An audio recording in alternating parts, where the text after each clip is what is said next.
साल के थे, बच्चे थे या 4 साल के थे, 5 साल से कम। तो उन्होंने एक तितली को एक कांटा उठाया, क्या उठाया?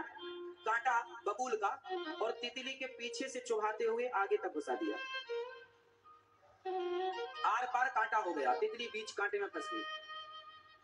अब ये बच्चेपन में, लड़कपन में या बसंत बने हुए। तो एक दिन क्या हुआ कि वो जंगल में तपस्या कर रहे थे कि राजा के नगर में राजा के चोर घुसे और चोरों ने धन की चोरी की।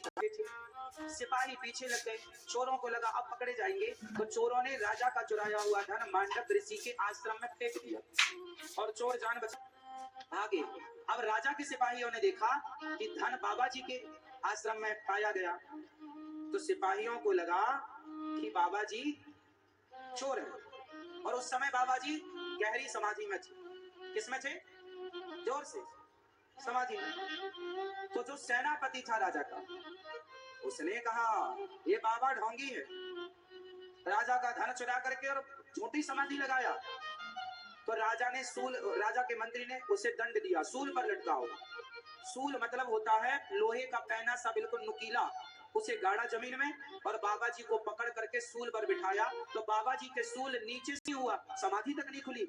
उन्हें लगा कि ये बाबा तो असली साधु है, तपस्या कर रहा है। जब बाबा जी की समाधि खुली पर लटके, अब देखा कि वो तो जब से आया। महर्षि मांडव ऋषि ने गुस्से में यमराज को बुलाया, यमराज यहाँ आओ।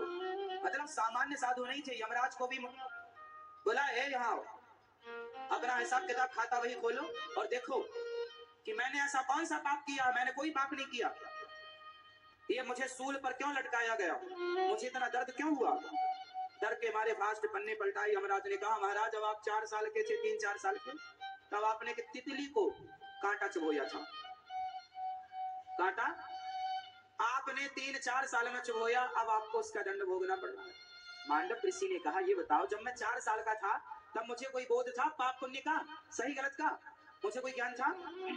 यमराज ने कहा महाराज आपको ज्ञान तो नहीं था। 4 साल के बच्चे को थोड़ी ज्ञान होता है कि ये पाप है या पुण्य है, सही है या गलत, हाँ या ना?